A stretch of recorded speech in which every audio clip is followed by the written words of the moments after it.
કે આજે જે ગ્રંથ પ્રકાશિત થઈ રહ્યો છે તેની અંદર મોટા ભાગના બધા જ જે મુદ્દાઓ છે જૈન ભૂગોળને લગતા તે તમામ મુદ્દાઓનું વિવેચન આ ગ્રંથની અંદર કરવામાં આવ્યું છે.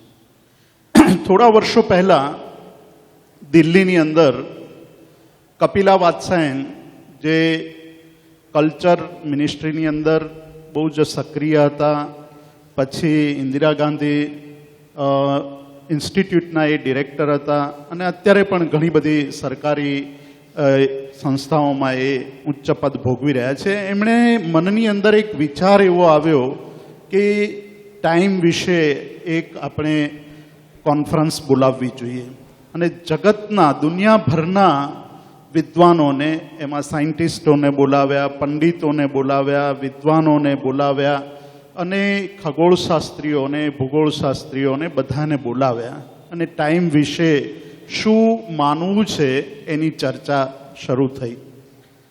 એમાં જૈન ધર્મના વિદ્વાનોને પણ બોલાવેલા અને જૈન ધર્મના એક વિદ્વાને જ્યારે ટાઈમ વિશે લેક્ચર આપ્યું, સમય વિશે, અને એમણે ખાલી એક તત્વાર્થ સૂત્રના એક સૂત્ર ઉપર જ આખું લેક્ચર તૈયાર કર્યું હતું.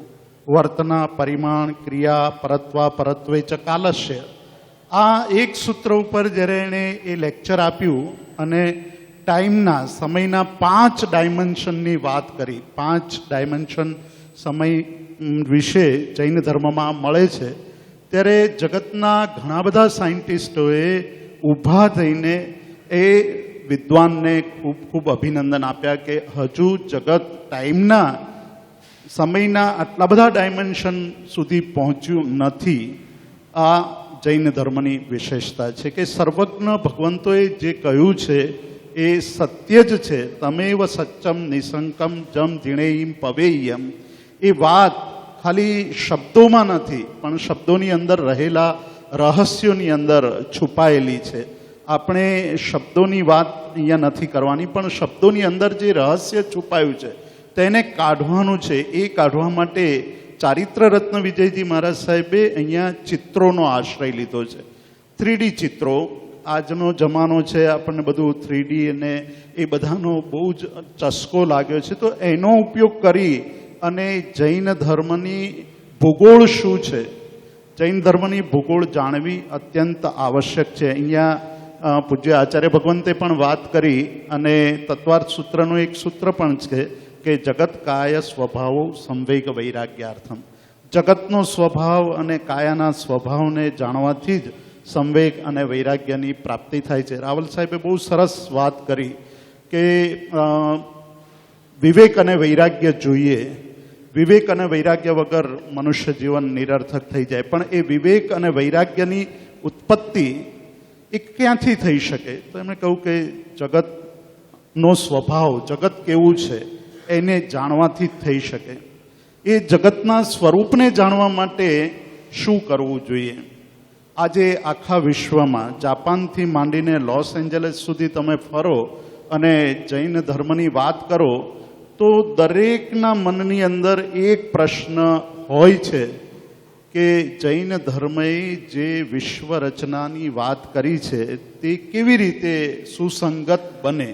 એ સુસંગત આજના વિજ્ઞાનની દ્રષ્ટિએ નથી એવું બધાના મનની અંદર ઘણી બધી વાર ઉદ્ભવતું હોય છે અને એની ચર્ચા સતત ચાલતી હોય છે. તો એ પુરવાર કરવાની એક વાત ઘણા વર્ષો પહેલાં અભય સાગરજી મહારાજ સાહેબે ઉપાડી હતી. અભય સાગરજી મહારાજ સાહેબે નાસાને પણ લખ્યું, નાસા સાથે એમનો પત્ર વ્યવહાર થયો. પૃથ્વીના સ્વરૂપ વિશે, વર્તમાન સ્વરૂપ વિશે, જૈન ધર્મની જે માન્યતા છે, સર્વજ્ઞ ભગવંતોએ જે કહ્યું છે તે વિશે એમણે એમની સાથે પત્ર વ્યવહાર કર્યો અને પછી નાસાને પણ સ્વીકારવું પડ્યું કે અમારે આ બાબત અંગે થોડો વધુ વિચાર કરવો પડશે. ત્યાર પછી દિગંબર પરંપરાની અંદર જ્ઞાનમતી માતાજીએ હસ્તિનાપુરમાં જંબુદ્વીપ નામના એક તીર્થની સ્થાપના કરી. એમણે પણ જંબુદ્વીપ વિશે ઘણી બધી વાતો કરી, પણ ઘણી બધી વાતો બહુ જ અસ્પષ્ટ રહેતી હતી. એનાથી ખ્યાલ નહોતો આવતો. એ બધી જ બાબતોને સ્પષ્ટ કરવાનું શ્રેય જો કોઈને જતું હોય તો એ ચારિત્ર રત્ન વિજયજી મહારાજ સાહેબને છે. કે પૂજ્ય ગુણરત્ન સુરેશ્વરજી મહારાજ સાહેબે જે કલ્પના કરી કે આખા સમુદાયની અંદર જ્ઞાનનો જે એક પ્રવાહ નિરંતર વહેતો રહેવો જોઈએ, અને રશ્મિરત્ન વિજયજી મહારાજ સાહેબે આખી આપણને એક એમની યોજના જણાવી.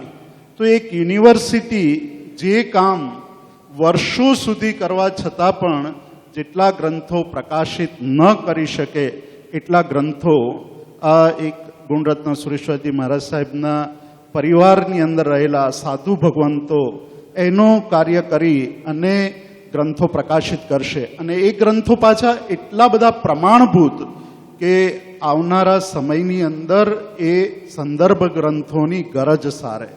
આ ગ્રંથ જે તૈયાર થયો છે એ ગ્રંથની અસરકારકતા એ છે કે એમણે 300 જેટલા મૂળભૂત ગ્રંથોનું અધ્યયન કર્યું છે. આગમ ગ્રંથો, આગમની ટીકાઓ, નિર્યુક્તિ, ભાષ્ય, ચૂર્ણી, અને આ જે વિષયના ગ્રંથો છે લોકપ્રકાશ વગેરે, સંગ્રહણી વગેરે, જે અહીંયા પૌરિકભાઈએ આપણને થોડા ઘણા ગ્રંથો ગણાવ્યા, આવા બધા જ ગ્રંથોનું એમણે દોહન કરીને એમાંથી જે સાર છે એ સાર આમાં મૂક્યો છે. એટલે એક સિદ્ધાંત એમણે અપનાવ્યો છે. તમે દરેક પૃષ્ઠ, જે પૃષ્ઠ ઉપર લખાણ છે એ દરેક પૃષ્ઠના નીચે જોશો તો તમને ખ્યાલ આવશે કે એમાં ટિપ્પણો આપેલા છે કે આ વાત એમણે ક્યાંથી લીધી છે. એક સિદ્ધાંત એમણે અપનાવ્યો છે કે ના મૂલમ લિખ્યતે કિંચિત.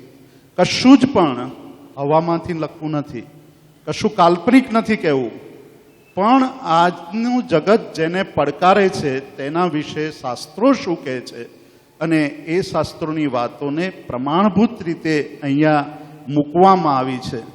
એની સાથે સાથે એમણે એક નાનો એવો એક વિભાગ, બહુ રમૂજી અને બહુ જ સુંદર અને બહુ જ જ્ઞાનવર્ધક એવો એક વિભાગ નાનકડો આપ્યો છે.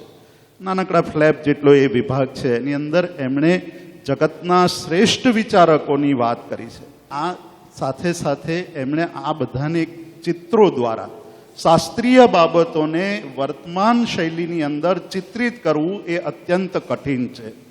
પણ આજનો જમાનો છે કે ચિત્રો વગર ચાલતું નથી. ચિત્રો જોઈને આપણે જ્યારે વાંચીએ છીએ પદાર્થને ત્યારે બહુ જ સરળતાથી સમજી શકીએ છીએ. જૈન ભૂગોળ વિશે બહુ ઓછા ચિત્રો પ્રાપ્ત થતા હતા. જંબુદ્વીપનું હોય, મેરુ પર્વતનું હોય, અઢીદ્વીપનું હોય, 14 રાજલોકનું હોય, લોક પુરુષનું હોય, આવા 10-15 ચિત્રો બહુ જ પ્રચલિત હતા. પણ આની અંદર એટલા બધા ચિત્રો આપ્યા છે કે આપણે એક એક પદાર્થને બહુ જ સરસ રીતે, સુંદર રીતે સમજી શકીએ એ વાત એની અંદરથી આપણને પ્રાપ્ત થાય છે. અહીંયા સાકેતભાઈએ એક વાત કરી કે જયસુંદર સુરી મહારાજ સાહેબે બહુ જ સુંદર એમને એક વાત કરી કે કેવળ જ્ઞાનના આંશિક અંશોની પ્રાપ્તિ થતાં જે આનંદની અનુભૂતિ થાય, તે આનંદની અનુભૂતિ આ ગ્રંથનું વાંચન કરતાં કરતાં થઈ છે. એ ખરેખર જ્યારે આપણે ગ્રંથના પાના પલટતા જઈએ છીએ ત્યારે આપણને એ લાગે છે. થોડા દિવસ પહેલાં હું ફ્લોરિડામાં હતો. ફ્લોરિડાની અંદર એક યુનિવર્સિટી, ફ્લોરિડા ઇન્ટરનેશનલ યુનિવર્સિટી છે. એ યુનિવર્સિટીમાં જૈન ડિપાર્ટમેન્ટ ચાલે છે અને ત્યાંના જે પ્રોફેસર છે એ મારા મિત્ર છે. અમે લોકો એક દિવસ સાથે રહ્યા. મને કહ્યું કે જીતુભાઈ, આપણે ફ્લોરિડા યુનિવર્સિટીની લાઇબ્રેરી જોવા જઈશું, વિદ્યાર્થીઓને મળીશું, એની સાથે ડિસ્કશન કરીશું, જૈન ધર્મના વિચારોની આપ-લે કરીશું. બધા દેશ વિદેશના વિદ્યાર્થીઓ હતા. મને લાઇબ્રેરી જોવા લઈ ગયા. લાઇબ્રેરી જોવા લઈ ગયા ત્યારે એમણે એક રેક બતાવી. એક રેકની અંદર માત્ર 5 કે 6 સ્ટેરકેસની અંદર જૈન ધર્મના પુસ્તકો હતા. એટલે મેં પૂછ્યું કે બસ આટલા જ જૈન ધર્મના પુસ્તકો છે તમારી પાસે? તો કે હા, આટલા જ છે અમારી પાસે. આપણે જૈન ધર્મની જ્યારે વાત કરતા હોઈએ અને આપણું જ્ઞાન આપણે જે પ્રકાશિત કર્યું છે એ જ્ઞાન જો વિશ્વ સુધી ના પહોંચાડી શકીએ તો અપૂરતા જ્ઞાનથી જે કાંઈ પણ સંશોધન થાય છે તે પણ વધુ અપૂરતું હશે ને વધુ ખતરનાક હશે. એટલે આપણી હવે એક ફરજ બને છે કે આવા ઉત્તમ ગ્રંથો જગતની તમામ યુનિવર્સિટી સુધી પહોંચે, તમામ જગ્યાએ સુધી પહોંચે, જે પ્રમાણભૂત છે, જેને આચાર્ય ભગવંતોએ મોર